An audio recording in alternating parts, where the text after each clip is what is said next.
Selamat datang di Virtual Spoiler. Jangan lupa like, komen, subscribe, dan follow. Sebelum videonya dimulai, Mimin mau meminta tolong ke kalian semua untuk bantu channel ini agar bisa monetisasi dengan cara subscribe channel ini dan selalu menonton video terbarunya. Terima kasih.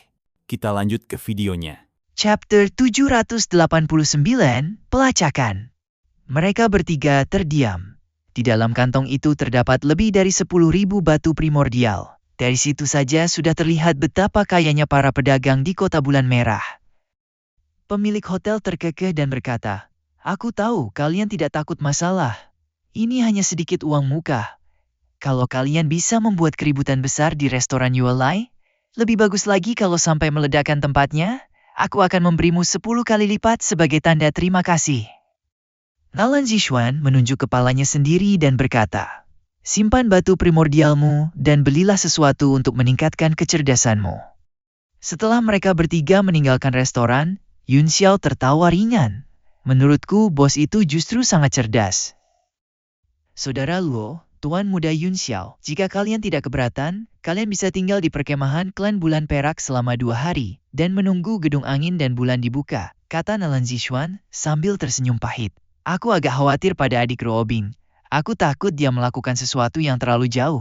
Lebih baik aku pergi ke kediaman tuan kota untuk menemaninya." "Itu benar," kata Luo Qingyun. "Saudari Ruobing masih murni dan polos. Kalau ada Nona Zixuan di sisinya, semua orang akan lebih tenang." "Maksudmu aku tidak polos?" Nalan Zixuan cemberut dan berkata kesal. Ia mendekatkan wajahnya ke wajah Luo Qingyun dan menggoyangkannya di depan pria itu, seolah tidak mau menyerah. Luo Qingyun tampak sedikit canggung. "Maksudku, Nona Zixuan lebih dewasa dan lebih berhati-hati dalam bertindak. Tidak seperti Ruobing yang sering bertindak impulsif." "Nah, begitu lebih tepat." Nalan Zixuan langsung tersenyum cerah. Pesonanya membuat banyak orang yang lewat tanpa sadar menoleh. "Kota bulan merah sekarang dipenuhi para pemuda yang sedang bersemangat," kata Yun Xiao sambil tersenyum. "Kau bisa membuat saudara Luo dalam masalah." Nalan Zixuan tertawa kecil. "Kenapa? Tuan muda Yun Xiao cemburu. Dengan kekuatanmu, kau pasti bisa ikut turnamen itu dan memenangkan si cantik bersama Mutiara Bulan Laut Timur. Bukankah itu hasil yang sama-sama menguntungkan?" Melihat Yun Xiao hendak membantah, ia segera menambahkan, "Jangan bilang tidak mungkin. Aku benar-benar tidak tahu ada pemuda lain di benua bela diri surgawi yang bisa membunuh 5 pahlawan wilayah barat dengan satu telapak tangan. Kalau Tuan Muda Yun Xiao ikut, peluangmu sangat besar. Kau juga bisa menyelamatkan saudari Ruobing dari kesulitannya." "Itu benar," ujar Luo Qingyun dengan serius. "Aku pernah bertemu Ruan Zimao, kepala 7 bintang wilayah timur. Sejujurnya, menurutku dia tidak sebanding denganmu." "Kalian terlalu meremehkan para pahlawan dunia." Yun Xiao tersenyum. "Yang benar-benar kuat seringkali tidak memiliki nama besar. Seperti kata pepatah, mereka yang benar-benar pandai bertarung tidak terkenal. Selain 7 bintang, 5 pahlawan, dan 4 keajaiban, masih banyak sekali orang di benua bela diri surgawi yang jauh lebih hebat dari mereka. Kalau saudara Luo terus maju, namamu juga akan mengguncang dunia." Nalan Zixuan berkata, "Karena Tuan Muda Yun Xiao tidak berminat, aku tidak akan memaksamu. Tapi jika nanti saudari Ruobing tidak menyukai pemenangnya, aku harap kau bisa turun tangan membantunya." Yun Xiao tersenyum pahit. "Aku tidak punya kemampuan seperti itu. Kalaupun aku menang, bagaimana mungkin aku bisa bertindak sesuka hati? Aku tidak ingin diburu seluruh kota bulan merah seumur hidupku." Suara naga iblis yang lama terdiam, tiba-tiba terdengar dari lautan kesadarannya. "Bukankah kau memang sudah diburu kota bulan merah seumur hidup? Apa yang kau takutkan?" Wajah Yun Xiao menggelap. Ia membalas lewat transmisi suara. "Kalau kau tidak bicara, aku tidak akan menganggapmu sudah mati." Naga iblis terkekeh. "Untung 2 teman wanitamu tidak ada di sini. Kau harus memanfaatkan kesempatan yang diberikan dewa ini." Benar juga, Luo Qingyun ini sangat berbeda dari terakhir kali di Gunung Meru. Entah kenapa, darahnya jauh lebih murni dan kental. Seolah ada tanda-tanda kebangkitan leluhur. "Oh? Bagus," Yun Xiao terkekeh. "Berarti nilai darahnya semakin tinggi." Ia menatap Luo Qingyun dengan sorot mata yang agak serakah. Luo Qingyun langsung merinding dan membalas tatapannya dengan waspada. Melihat Yun Xiao tampak melamun, Nalan Zixuan menghela napas pelan. Semua tergantung takdir. Aku hanya berharap adik Ruobing bisa menemukan keluarga yang baik untuk dinikahi. Yun Xiao tertawa. Kalian para gadis memang terlalu tinggi standar dalam memilih pasangan. Hampir semua talenta muda dunia sudah berkumpul di sini.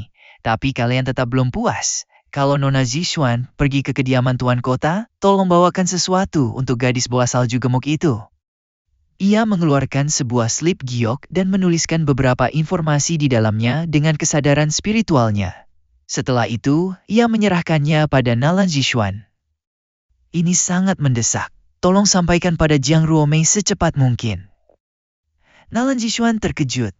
Namun ia segera menyadari bahwa Yun Xiao sudah mengetahui identitas si bola salju itu.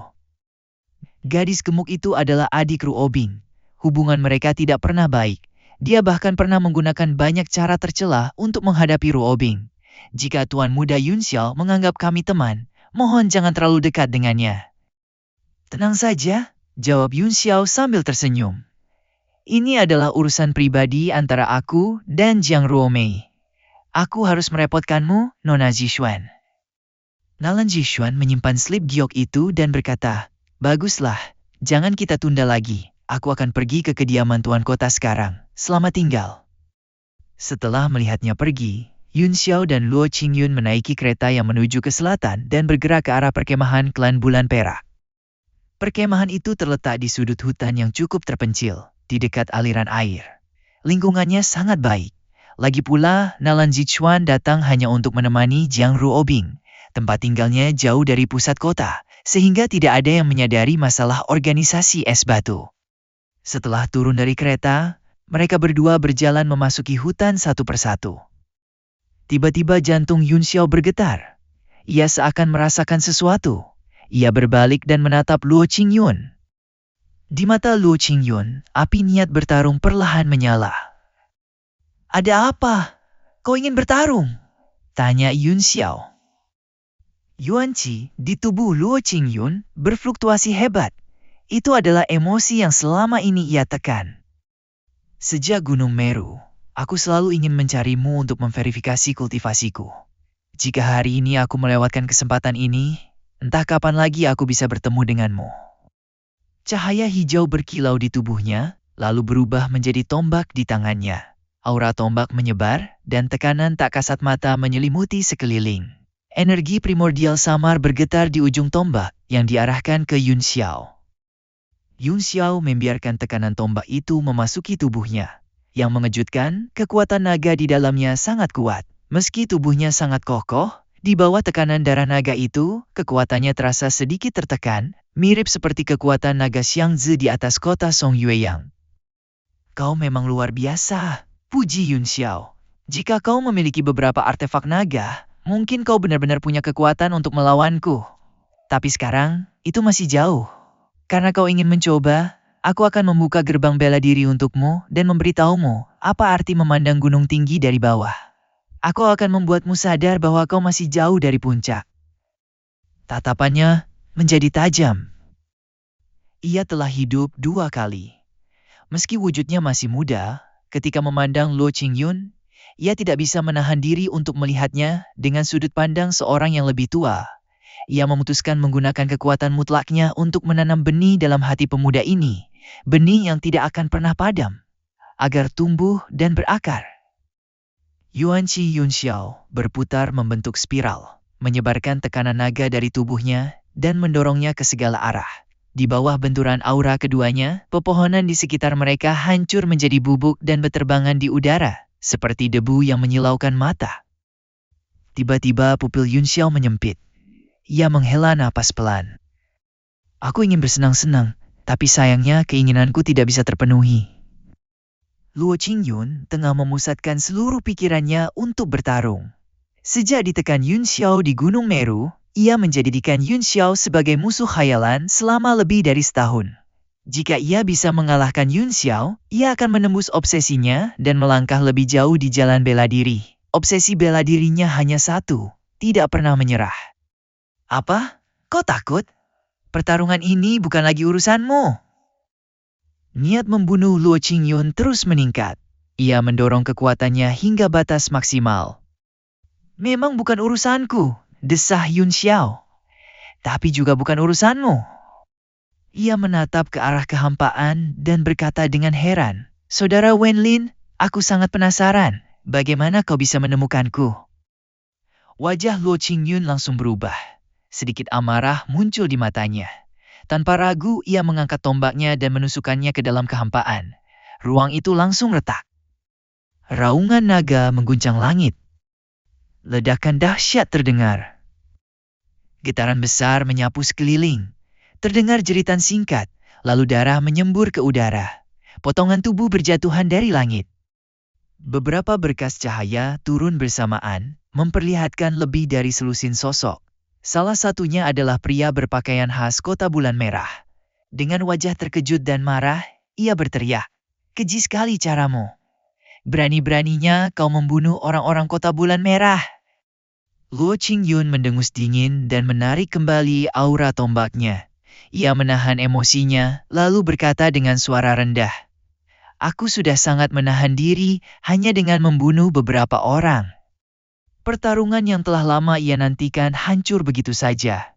Jika orang-orang ini bukan dari Kota Bulan Merah, ia pasti sudah membersihkan semuanya dan kembali menantang Yun Xiao. Luo Qingyun. Wenlin tertegun sejenak, lalu ekspresi gembira muncul di wajahnya. Matanya berkilat tanpa henti saat ia terkekeh pelan. Bagus, bagus sekali. Ucapannya terdengar aneh dan sulit dimengerti, membuat orang-orang di sekitarnya saling berpandangan bingung. Wenlin tidak menjelaskan. Ia hanya menatap Yun Xiao sambil tersenyum. "Saudaraku, kita bertemu lagi secepat ini. Kau sudah mengajukan kartu identitas di Kota Bulan Merah. Selama aku mendapat bantuan dari pihak kota, tentu saja aku bisa menemukan keberadaanmu. Apakah orang tuamu tahu kau semunafik ini?" Yun Xiao mendengus dingin. "Aku sudah beberapa kali mengubah data di kartu identitas itu. Sejak kapan perangkat pelacak Kota Bulan Merah menjadi begitu hebat sampai bisa menemukan lokasiku? Mengubah data identitas tanpa izin adalah kejahatan yang tidak bisa diampuni." Pemimpin kelompok Kota Bulan Merah berteriak dingin. Tubuhnya memancarkan niat membunuh. Para bawahannya segera menyebar dan mengepung Yun Xiao serta Luo Qingyun. Yun Xiao merenung sejenak, lalu tiba-tiba tersenyum tipis. "Aku mengerti sekarang." Dengan kilatan cahaya di tangannya, beberapa buku kecil muncul. Itu adalah buku rahasia dasar tentang cara mendekati gadis yang dulu dijual Wenlin kepadanya. Ia tersenyum pahit. "Jadi kau meninggalkan jejak di benda ini. Tidak kusangka kau sudah mempermainkanku sejak pertama kali kita masuk kota." Beberapa buku itu langsung hancur menjadi debu di tangannya. Di antara serpihannya tampak kilau redup, sebuah jejak kesadaran spiritual. Ekspresi Wenlin sedikit berubah, tetapi ia segera terkekeh. "Aku hanya iseng waktu itu. Tidak kusangka ternyata sangat berguna. Ini keberuntunganku, atau justru kesialanmu?" Terima kasih sudah mendengarkan Virtual Spoiler. Sampai jumpa di pembahasan berikutnya.